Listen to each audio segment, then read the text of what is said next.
Hello guys, welcome back. അങ്ങനെ police അനന്തപുരിയിൽ എത്തിയിട്ട് നയനയോട് പറയുന്നുണ്ട്, മാഡം നിങ്ങളൊന്ന് സ്റ്റേഷൻ വരെ വരേണ്ടി വരും. അപ്പൊ നയന പറയുന്നുണ്ട്, സർ എന്തിനാ സാർ എന്നെ കൊണ്ടുപോകുന്നത്? സത്യമായിട്ട് ഞാനല്ല സാർ ഇത് ചെയ്തത്. മാഡം ഞങ്ങൾക്ക് കിട്ടിയ ഇൻഫർമേഷൻ അനുസരിച്ചാണ് ഞങ്ങൾ അറസ്റ്റ് ചെയ്യുന്നത്. മാഡം ഞങ്ങളുമായിട്ട് സഹകരിക്കണം, ഇല്ലാന്നുണ്ടെങ്കിൽ. അപ്പൊ രേവതി പറയുന്നുണ്ട്, എടി നാണക്കേടുണ്ടാക്കാതെ ഈ വീട്ടിൽ നിന്ന് ഇറങ്ങി തരൂ. നീയൊക്കെ കാരണേ അനന്തപുരി നാറി. സാറേ സത്യമായിട്ട് ഞാൻ അറിയാത്ത കാര്യമാണിത്. മാഡം പ്ലീസ്, ആദർശ് സാറിന്റെ വൈഫാണെന്നുള്ള പരിഗണന ഉണ്ടായതുകൊണ്ട് മാത്രം ഞങ്ങൾ ഇത്ര സോഫ്റ്റ് ആയിട്ട് സംസാരിക്കുന്നത്. മാഡം അവിടെ വരെ വന്നില്ലെങ്കിൽ പിന്നെ ഇത് വലിയ വിഷയമാകും. അപ്പൊ അനാമിക പറയുന്നുണ്ട്, ഡി നിന്നോടല്ലേ പറഞ്ഞത് ചെല്ലാൻ. അപ്പൊ നയന പറയുന്നുണ്ട്, സാറേ മുത്തശ്ശനും മുത്തശ്ശിയും അമ്പലത്തിൽ പോയതാ, അവരെ ഒന്ന് എനിക്ക് കാണണം, എന്നിട്ട് ഞാൻ സാറിന്റെ കൂടെ വരാം. അപ്പൊ രേവതി പറയുന്നുണ്ട്, മോളെ ഇത് പണി പറ്റിക്കുമല്ലോ, ആ കിളവൻ വന്നാൽ ഇവളെ കൊണ്ടുപോകാൻ സമ്മതിക്കില്ല. അതേ അമ്മേ. അപ്പൊ രേവതി പറയുന്നുണ്ട്, സാറേ അദ്ദേഹം പോയാൽ കുറെ സമയം കഴിയും തിരിച്ചെത്താൻ, പ്രത്യേകിച്ച് ഇപ്പൊ അങ്ങ് ഇറങ്ങിയതേ ഉള്ളൂ. അയ്യോ അല്ല, മുത്തശ്ശനും മുത്തശ്ശിയും പോയിട്ട് കുറച്ചു നേരമായി. ആര് പറഞ്ഞു? അവർക്ക് ഒന്ന് രണ്ട് സ്ഥലത്ത് കയറാനുണ്ടെന്നൊക്കെ പോകുമ്പോ പറഞ്ഞിരുന്നു അല്ലേ മോളെ? ആ അതേ അമ്മേ, അവിടെ അമ്പലത്തിന്റെ അടുത്തുള്ള ബന്ധുക്കളുടെ വീട്ടിലൊന്ന് കയറണമെന്ന് പറഞ്ഞിരുന്നു. കേട്ടല്ലോ മാഡം, എന്നാൽ നമുക്ക് പോവാം. മാഡത്തിനെ കാണണമെന്നുണ്ടെങ്കിൽ അവരവിടെ വന്ന് കണ്ടോളും. Madam please. അനാമികയുടെയും രേവതിയുടെയും മുഖത്തേക്ക് അപ്പൊ നയന വളരെ സഹതാപത്തോടു കൂടി നോക്കുക കേട്ടോ. അപ്പൊ രേവതി പറയുന്നുണ്ട്, ചെല്ലടി എന്താ ഇങ്ങനെ നോക്കി നിൽക്കുന്നത്? പോലീസ് ഇനിയും ഇവിടെ നിൽക്കുന്ന കണ്ടാലേ അയൽപ്പക്കത്തുള്ളവരൊക്കെ ഇങ്ങനെ നോക്കി നിൽക്കും, പിന്നെ അവർക്കൊക്കെ മറുപടി കൊടുക്കാൻ നിൽക്കേണ്ടി വരും. അല്ലെങ്കിൽ ചേച്ചി അനിയത്തിയെ കൂടി ചീത്തപ്പേരാ. ആ മൂർത്തി സാറിന് ഇങ്ങനെ ചീത്തപ്പേരുണ്ടാക്കി കൊടുക്കുന്നത് എന്തിനാടി? നയനയാണെന്നുണ്ടെങ്കിൽ വിങ്ങി വിങ്ങി കരയുന്നുണ്ട് കേട്ടോ. പോലീസ് അങ്ങനെ നയനയെ ജീപ്പിൽ കയറ്റുന്നുണ്ട്. അപ്പൊ രേവതി പറയുന്നുണ്ട്, മോളെ എങ്ങനെയുണ്ട്?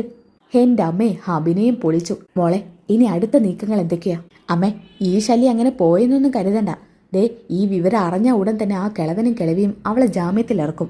എന്നാലും എന്റെ അമ്മേ, ഞാൻ ആ പോലീസ് വന്നാ അവക്ക് രണ്ടെണ്ണം കിട്ടുമെന്നാ കരുതിയത്. പക്ഷെ ആദർശിന്റെ വൈഫ് എന്നുള്ള പരിഗണനയാ ആ പെണ്ണിന് കൊടുക്കുന്നത്. എന്ത് ചെയ്യാനാ മോളെ? അനന്തപുരിക്കാരോട് പോലീസുകാർക്ക് അല്ലേനും ഒരു ബഹുമാനാ. ആ ബഹുമാനം അവൾക്ക് അവിടെ നിന്ന് കിട്ടും. തിരിച്ചിങ്ങോട്ട് വന്നാലേ അവളാണ് പ്രതിയെന്നറിയുമ്പോ ഭൂരിപക്ഷം പേരും അവൾക്ക് നേരെ തിരിയും.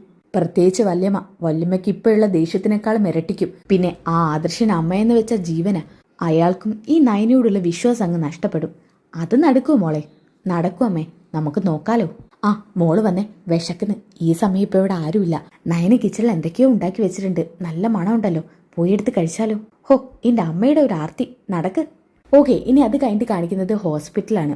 ജയനും ആദർശും ദേവ്യാനിയുടെ അടുത്തേക്ക് ചെല്ലുന്നുണ്ട് കേട്ടോ. അവർ കയറുന്ന കണ്ടിട്ട് ദേവ്യാനി മെല്ലെ തലപൊക്കാൻ ശ്രമിക്കുന്നുണ്ട് കേട്ടോ. അപ്പൊ ജയൻ പറയുന്നുണ്ട്, ഹാ ദേവ്യാനി തന്റെ അസുഖം ഭേദപ്പെട്ട് വരുന്നേ ഉള്ളൂ, എഴുന്നേറ്റിരിക്കണ്ട, ഇപ്പൊ റെസ്റ്റ് വേണം, കിടക്ക്.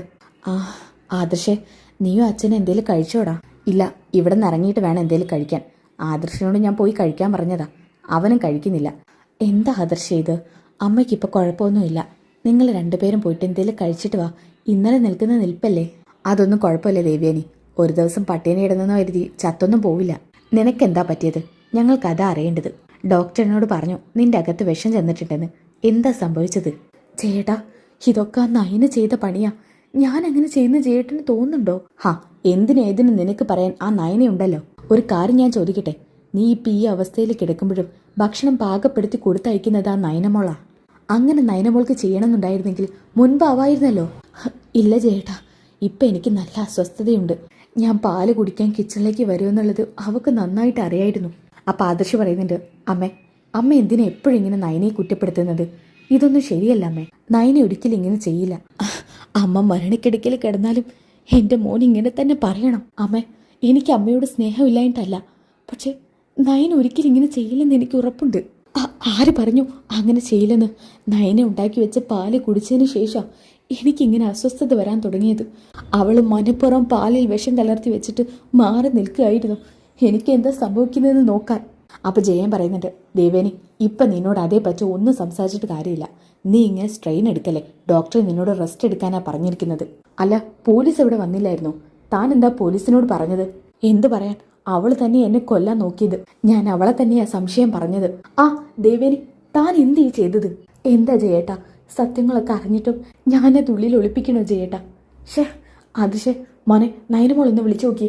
അയ്യോ കിട്ടുന്നില്ല അച്ഛാ, ഞാനിപ്പോൾ 2 തവണയായിട്ട് ട്രൈ ചെയ്യാം. ഈശ്വര എന്തൊക്കെയാണോ സംഭവിച്ചു കാണുക. അച്ഛാ ഞാൻ മുത്തശ്ശനൊന്ന് വിളിച്ചു നോക്കട്ടെ. ആദർശേ അച്ഛനെ വിളിച്ചിട്ട് കാര്യമില്ല, അച്ഛനും അമ്മയും കൂടി അമ്പലത്തിൽ പോയേക്കുവാ. അച്ഛാ ഞാനൊന്ന് അവിടെ വരെ പോയാലോ? അപ്പോൾ ദേവേനെ പറയുന്നുണ്ട്, എന്തിന്? അവളെ രക്ഷിക്കാനോ? അവളെ ആരും രക്ഷിക്കണ്ട. എന്നാ കൊല്ലാൻ നോക്കിയവളെ എന്തിനാ നിങ്ങളൊക്കെ രക്ഷിക്കുന്നേ? അപ്പൊ ജയൻ പറയുന്നുണ്ട്, മോനെ നീ നവ്യക്കൊന്ന് വിളിച്ചേ. ശരി അച്ഛാ. ഇതും പറഞ്ഞ് ആദർശ് നവ്യക്ക് വിളിക്കുന്നുണ്ട് കേട്ടോ. അപ്പൊ തന്നെ നവ്യ ഫോൺ എടുക്കുന്നുണ്ട്. ഹലോ ആദർശേട്ടാ, എന്തായി അവിടെ? ഇവിടെ ഇപ്പൊ കുഴപ്പമൊന്നുമില്ല നവ്യ. ഞാൻ കുറെ സമയമായിട്ട് നയനെ ഫോൺ വിളിക്കുന്നുണ്ട്, അവളെ എടുക്കുന്നില്ലല്ലോ. നയനെ എടുക്കുന്നില്ലേ? അവളിപ്പോ ഇവിടെ ഉണ്ടായിരുന്നല്ലോ. ഞാനൊന്ന് നോക്കട്ടെ കേട്ടോ. ആദർശേട്ടൻ ഫോൺ വെച്ചോ, ഞാൻ അവളോട് പോയി പറയാൻ വിളിക്കാൻ. ശരി. ഇതും പറഞ്ഞ് ആദർശ് ഫോൺ വെക്കുന്നുണ്ട് കേട്ടോ. പിന്നെ നവ്യ എല്ലാ ഭാഗത്തും നയനെ ഇങ്ങനെ നോക്കിക്കൊണ്ട് കേട്ടോ. നയനി എന്നൊക്കെ വിളിക്കുന്നുണ്ട്, പക്ഷെ നയനെ വിളിയേക്കുന്നില്ല കേട്ടോ. എന്നാൽ ഇത് കണ്ടുകൊണ്ട് അനാമിക അവളുടെ അമ്മയെ രസിച്ചുകൊണ്ടിരിക്കുന്നുണ്ട്. അപ്പൊ അനാമിക പറയുന്നുണ്ട്, പാവം അവളുടെ അനിയത്തി സ്റ്റേഷനിലാണെന്നുള്ളത് അവൾ അറിയുന്നില്ലല്ലോ. മോളെ ചെല്ലങ്ങോട്ട് ചെന്ന് പറ, അവളുടെ അനിയത്തി ഇപ്പൊ സ്റ്റേഷനിലുണ്ടെന്ന്. അല്ല, ആരെയാ നോക്കുന്നേ? ഞാൻ നോക്കുന്ന ആരാണെന്ന് നിന്നോട് പറയേണ്ട ആവശ്യമില്ല. അനിയത്തി ആയിരിക്കും. ആണെങ്കിൽ ഇപ്പം നിനക്കെന്താ? ആണെങ്കിൽ എനിക്കൊന്നുമില്ല. ഇവിടെ ഇല്ലാത്ത ഒരാളെ അന്വേഷിച്ചിട്ട് കാര്യമില്ല എന്ന് പറഞ്ഞതാ. ഇവിടെ ഇല്ലെന്നോ? നയൻ എങ്ങോട്ടാ പോയത്? അതിപ്പോ എനിക്ക് നിങ്ങളോട് പറയേണ്ട ആവശ്യമില്ലല്ലോ. ദേ അനാമികെ, നയൻ എവിടാ പോയത്? അമ്മേ, ഞാൻ ചോദിച്ചപ്പോൾ അവർ ചോദിച്ചു എന്തിനാ അറിയേണ്ട ആവശ്യമെന്ന്. അത് തന്നെ അപ്പം ഞാനും പറഞ്ഞു. പറഞ്ഞു കൊടുക്കുമോളെ, അവളുടെ അനിയത്തി ഇപ്പൊ സ്റ്റേഷനിലുണ്ടെന്ന്. എന്ത്? നിങ്ങളുടെ അനിയത്തിയെ പിടിച്ചോണ്ട് പോയി പോലീസ്. പോലീസ് പിടിച്ചെന്നോ? പോലീസ് പിടിച്ചെന്ന്. എന്തിന്? ഇന്നലെ വല്യമ്മ ഹോസ്പിറ്റലായതേ പാല് മാറി കുടിച്ചിട്ടാ. എന്താ? അതെ, നിങ്ങൾക്ക് തരാൻ വെച്ച പാലാ വല്യമ്മ എടുത്തു കുടിച്ചത്. എന്നാ ആ പാലിലെ ആ നയനെ വിഷം കലർത്തിയിട്ടുണ്ടായിരുന്നു. ഡി, അനാവശ്യം പറഞ്ഞാലുണ്ടല്ലോ. അനാവശ്യം ചെയ്യുന്നതിൽ കുഴപ്പമൊന്നുമില്ല, അത് പറയുന്നതിലാ കുറ്റം. നിങ്ങളുടെ കുഞ്ഞിനെ കൊല്ലാൻ നോക്കിയതാ ആ നയന. എന്റെ നയന ഒരിക്കലും അങ്ങനെ ചെയ്യില്ല. ഇതാരോ മനഃപൂർവ്വം അവളെ കുടുക്കിയതാ. എന്നാ പിന്നെ നിങ്ങൾ അതും വിശ്വസിച്ചിരുന്നോ? എനിക്ക് ഉറപ്പുണ്ട് അവൾ അങ്ങനെയൊന്നും ചെയ്യില്ല. അമ്മയും മോളും കൂടി എന്തെങ്കിലും ഒപ്പിച്ച് വെച്ച് കാണും. അമ്മ, ഇവിടെ നമ്മളെ നേരാണല്ലോ തിരിയുന്നത്. എടി വേണ്ടാത്തോടെന്ന് പറഞ്ഞാലുണ്ടല്ലോ, ഞങ്ങൾക്ക് അതിന്റെ ആവശ്യമൊന്നുമില്ല. ഒരു ജീവനെ കൊല്ലാൻ മാത്രം പാപികളൊന്നല്ല ഞങ്ങള്. നിന്റെ അനിയത്തി വലുതും ചെയ്തെന്ന് കരുതിയിട്ട് അത് ഞങ്ങളെ തലയിൽ കെട്ടിവെച്ചാലുണ്ടല്ലോ. ഇവരുടെ വർത്താനം കിട്ടിയ നവ്യക്ക് ദേഷ്യം പിടിക്കുന്നുണ്ട്. നവ്യ അവിടുന്ന് ദേഷ്യപ്പെട്ട് പോകുന്നുണ്ട്. എന്നിട്ട് ആദർശേട്ടനെ വിളിക്കുന്നുണ്ട് കേട്ടോ. ഹലോ ആദർശേട്ടാ. നയന എവിടെ? ആദർശേട്ടാ, ആകെ കുഴപ്പമായി. നയനെ പോലീസ് കൊണ്ടുപോയെന്നാ അനാമിക അവളുടെ അമ്മയും പറയുന്നത്. അയ്യോ, പോലീസ് കൊണ്ടുപോയെന്നോ? അതെ, ആ പാവം നയനെ ഇപ്പൊ പോലീസ് സ്റ്റേഷനിൽ കാണും. ആദർശേട്ടാ, ഇത് വേറെ ആരോ ചെയ്തതാ. ഒരിക്കലും നയനെ അങ്ങനെ ചെയ്യില്ല. എനിക്കറിയാം നവ്യ. ആദർശേട്ടാ, പെട്ടെന്ന് എന്നെ സ്റ്റേഷനിലേക്ക് പോകണം. ശരി, നീ വെക്ക്. ഇതും പറഞ്ഞ് ഫോൺ വെക്കുന്നു കേട്ടോ. അപ്പൊ ജയൻ ചോദിക്കുന്നുണ്ട്, എന്താ ആദർശേ? ആ സമയം അവര് ഹോട്ടലിൽ ഫുഡ് കഴിക്കാൻ നിൽക്കുക കേട്ടോ. അപ്പോൾ ആദർശ് പറയുന്നുണ്ട്, അച്ഛൻ കഴിച്ചോ, ഞാനിപ്പോൾ വരാം. എന്താ കാര്യം? നയനെ പോലീസ് അറസ്റ്റ് ചെയ്തിരിക്കുക. അമ്മ അങ്ങനെയല്ലേ മൊഴി കൊടുത്തത്? അയ്യോ, എന്തൊക്കെ അനർത്ഥങ്ങളാണ് ഈശ്വര സംഭവിക്കുന്നത്. അച്ഛൻ ഒരു സമാധാനവും കിട്ടുന്നില്ല. തൽക്കാലം മുത്തശ്ശിനി തരേണ്ട, ഞാനൊന്ന് ചെന്നോക്കട്ടെ.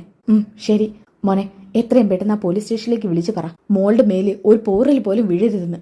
ഞാൻ വിളിക്കാം അച്ഛാ, പെട്ടെന്ന് ചെല്ല്. ഇതും പറഞ്ഞ് ആദർശ് നയനയെ കാണാൻ വേണ്ടി സ്റ്റേഷനിലോട്ട് പോകുന്നുണ്ട് കേട്ടോ. ഇനി നല്ല കിടിലൻ എപ്പിസോഡുകളാണ് കേട്ടോ, നല്ല അടിപൊളി എപ്പിസോഡുകളാണ്. നയനയെ സ്റ്റേഷനിൽ ലോക്കപ്പിൽ പൂട്ടിയിട്ടിരിക്കുകയാണ് കേട്ടോ. അപ്പോൾ ആ ഒരു ദയനീയമായ കാഴ്ച കണ്ടുകൊണ്ടാണ് ആദർശ് സ്റ്റേഷനിലേക്ക് കയറി വരുന്നത്. അപ്പോൾ ആ കിടിലൻ എപ്പിസോഡിനായിട്ട് നെക്സ്റ്റ് എപ്പിസോഡ് ഒന്ന് കമന്റ് ചെയ്തേക്കുക. അപ്പോൾ ഈ വീഡിയോ ഇഷ്ടപ്പെട്ടാൽ ലൈക്ക് ചെയ്തേക്കുക, സബ്സ്ക്രൈബ് ചെയ്തേക്കുക. അപ്പോൾ അടുത്ത വീഡിയോയിൽ കാണുന്നവരേക്കും ബൈ ഗൈസ്.